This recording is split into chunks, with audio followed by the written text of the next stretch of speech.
Science ল্যাবে অবস্থান করতেছি। তো আজকে আরো আধা ঘন্টা 40 মিনিট আগে ঢাকা কলেজ এবং সিটি কলেজের কিছু স্টুডেন্টদের মধ্যে ধাওয়া পাল্টা ধাওয়া হয়েছে। এখন এইখানে পরবর্তীতে পুলিশ জানতে পারে, আমরা কিন্তু মাঝামাঝি অবস্থান নিয়েছিলাম। এই ঢাকা কলেজ এবং সিটি কলেজের মধ্যে প্রায়ই আসলে ঝামেলা লেগে থাকে। এখন এটা ছোট ছোট বিষয় থেকে এটা বড় ধরনের একটা ঝামেলা তৈরি হয়। আমরা চাই না যে এখানে এই দুই কলেজের এই যে স্টুডেন্টদের কিছু কিছু স্টুডেন্টদের হয়তো ব্যক্তিগত অথবা তাদের দলীয় যে ক্ষোভ বা ঝামেলা হয়, যেমন এইটার যেটা আমি শুনেছি যে গত কয়েকদিন আগে তারা উদ্ভাস কোচিং সেন্টার একসাথে মনে হয় তারা কোচিং করে।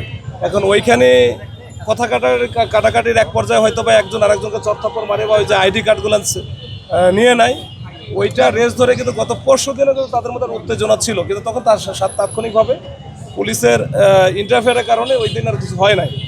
কিন্তু আজকে সকাল থেকে কেন এটা নতুন করে আবার এই উত্তেজনা তৈরি হলো আসলে আমরা এখনও জানি না, আমি বুঝিও নাই। এখন ওদের সাথে কথা বলে হয়তো বুঝতে পারবো। এখন যেটা হয়েছে, এখন আমরা মোটামুটি এখন এই মুহূর্তে যান চলাচল স্বাভাবিক আছে, মানে চলতেছে। এখন আমাদের পুলিশও আমরা মাঝামাঝি অবস্থানে আছি যেন ঢাকা কলেজ বা সিটি কলেজের কেউ যেন এদিকে না আসে, মুখোমুখি সংঘর্ষ যেন না হয়। কারণ মুখোমুখি সংঘর্ষ হলে একটা অঘটন হওয়ার সম্ভাবনা থাকে। তো আমরা দেখি এর গোড়ায় আমরা হাত দিতে চাই।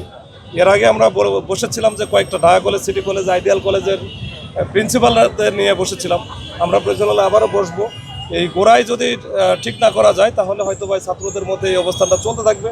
এই মাঝে মাঝে বা ধাওয়া পাল্টা ধাওয়া হবে, তাদের মধ্যে আহত বা গুরুতর আহত অথবা বড় ধরনের ঘটনা ঘটতে পারে, এইটা আমরা এড়াতে চাই। আর মনোবল হতে হয় স্পাত-দৃঢ়। জেরুজালেম 25 বছরের পথ চলায় নিরাপদে রাখার প্রত্যয়ে। আহতর আমি শুনেছি যে এরকম 2-3 জন আহত হয়েছে এখানে। এখন তারা হাসপাতালে আছে। এখন বর্তমান অবস্থাটা জানি না। গুরুতর আহত আছে কিনা, একজন ছুরিকাঘাত হয়েছে এরকম তথ্য আছে, এটা সত্যি কিনা? আসলে আমরা এইটা কোনো না জেনে আসলে বলতে পারতেছি না। আমি এটা ডিটেইলসটা জেনে তারপর বলতে পারবো। একটা বিষয়, যেহেতু 12টা থেকে সংঘর্ষ শুরু হয়েছে এবং দফায় দফায় কিন্তু কয়েকবার হয়েছে, তো পরবর্তীতে যাতে না হয় আপনাদের প্রস্তুতি কেমন? আমার প্রস্তুতি এখন যে আমি কন্ট্রোল থেকে আমাদের আরও ফোর্স নিয়ে আসতেছি। আমাদের অলরেডি এখানে প্রায় 40-80-100 মতো ফোর্স আছে, আরও নিয়ে আসতেছি যেন ওই ইয়েটা না থাকে। আর আমি নিজেও ঢাকা কলেজে যাব, গিয়ে ওখানে প্রিন্সিপালের সাথে এখনই কথা বলবো। কথা বলে আমি হয়তো বা ওরা যেন না বের হয়।